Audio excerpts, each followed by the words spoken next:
नमस्कार दोस्तों, मेरा नाम है रंजीत और आप देखना शुरू कर चुके हैं बिहार के संविदा कर्मियों का लोकप्रिय नेटवर्क न्यूज 444 न्यूज नेटवर्क। तो दोस्तों, एक बार फिर आपका हमारे चैनल में स्वागत है, हार्दिक अभिनंदन है।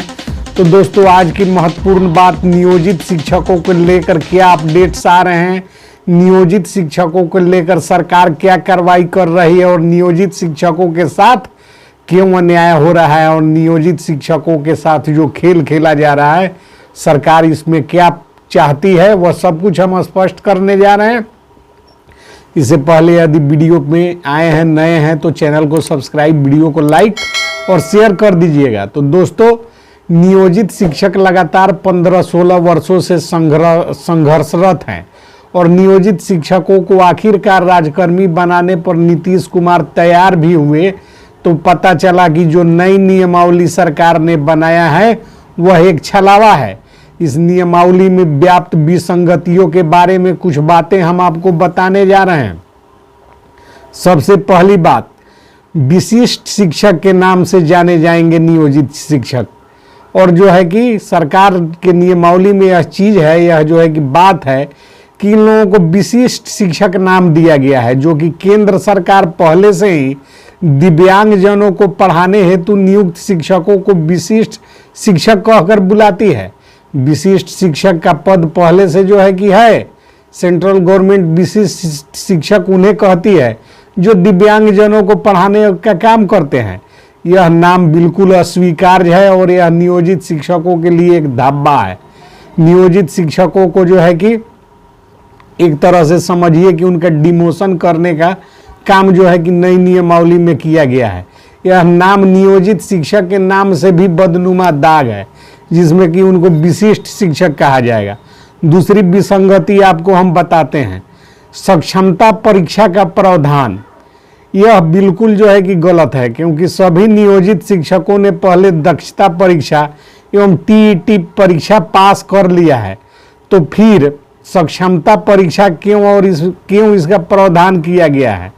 और जो है कि 3 बार परीक्षा पास नहीं करने पर सेवा समाप्त करने का नियम, यह नियम नहीं, एक धमकी है जो सरकार नियोजित शिक्षकों को दे रही है। और जो है कि नियोजित शिक्षकों को डराने के लिए यह नियम बनाया गया है। यह परीक्षा आयोजित करेगी वह एक एजेंसी होगी। एजेंसी का मतलब होता है प्राइवेट ठेकेदार, जो पैसे के लिए कुछ भी करेगी, पास को फेल करवा देगी और फेल को पास करवा देगी और नियोजित शिक्षकों से उगाही का रास्ता अपनाएगी।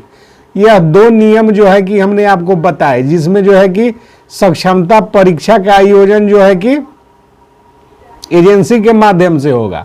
और एजेंसी का मतलब होता है ठेकेदारी जो होती है उसी को जो है कि एजेंसी का है। प्राइवेट ठेकेदार जिसको हिंदी में कहते हैं, उसको इंग्लिश में एजेंसी करके कहा जाता है।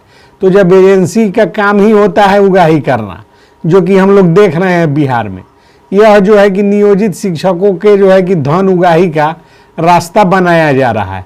और जो है कि 3 बार में सेवा समाप्त करने का यह नियम नहीं है। सरकार के द्वारा नियोजित शिक्षकों को एक धमकाया जा रहा है। जो अधिकारी लोग नियम बनाए हैं, नीतीश जी नियम नहीं बनाते हैं, IAS IFS जो होते हैं शिक्षा विभाग में वही नियम बनाते हैं, आगे बताते हैं वीडियो में।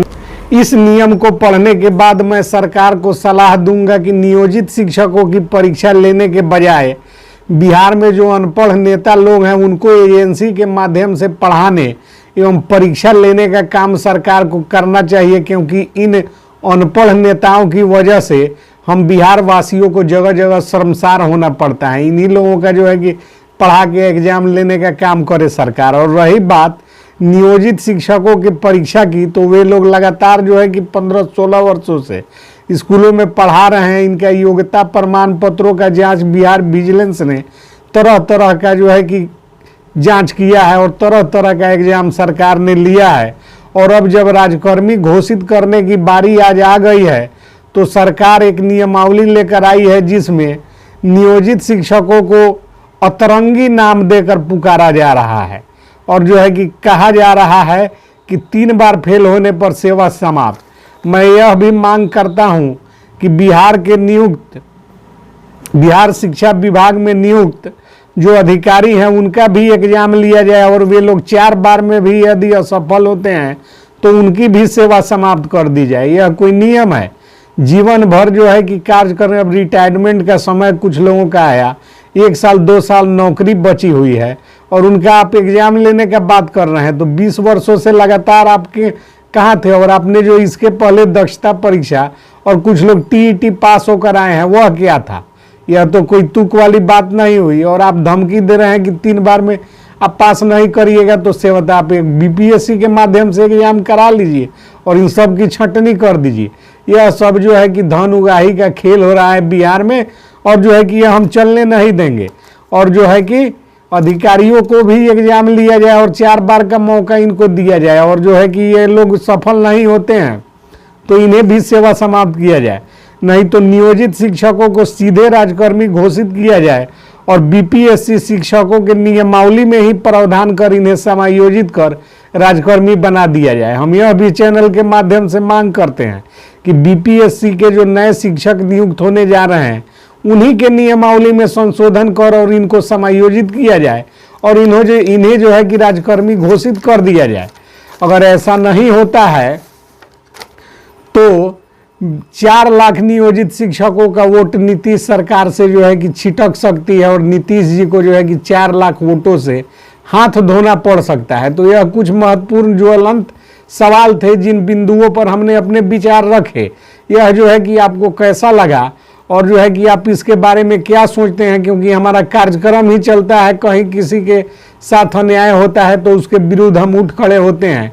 तो अभी जो नियोजित शिक्षकों के साथ हो रहा है वह अन्यायपूर्ण रवैया है और सरकार से ज़्यादा इसमें अधिकारी जिम्मेवार हैं जो कि अतरंगी नियमावली तैयार कर दे रहे हैं। इनको सोचना चाहिए विशिष्ट शिक्षक क्या होता है और जो है कि जो वर्तमान में बीपीएससी वाले हैं वे क्या है। उन लोगों से ज़्यादा इनका अनुभव है और ये लोग जो है कि सरकार के नियमावली के अनुसार 20 वर्षों से कार्य कर रहे हैं। सीधे बीपीएससी शिक्षकों के नियमावली में प्रावधान कर इनको जो है कि सीधे सीधे राजकर्मी घोषित करे सरकार, और जो है कि अतरंगी नाम इनको देने के बजाय जो है कि सरकारी कर्मी है, सरकार के कर्मी बन के रहेंगे और जो है कि शिक्षा विभाग के कर्मी कहलाएंगे। विशिष्ट शिक्षक तो पहले से ही दिव्यांगजनों को पढ़ाने के लिए जो है कि सेंट्रल गवर्नमेंट ने नियुक्त कर रखे हैं।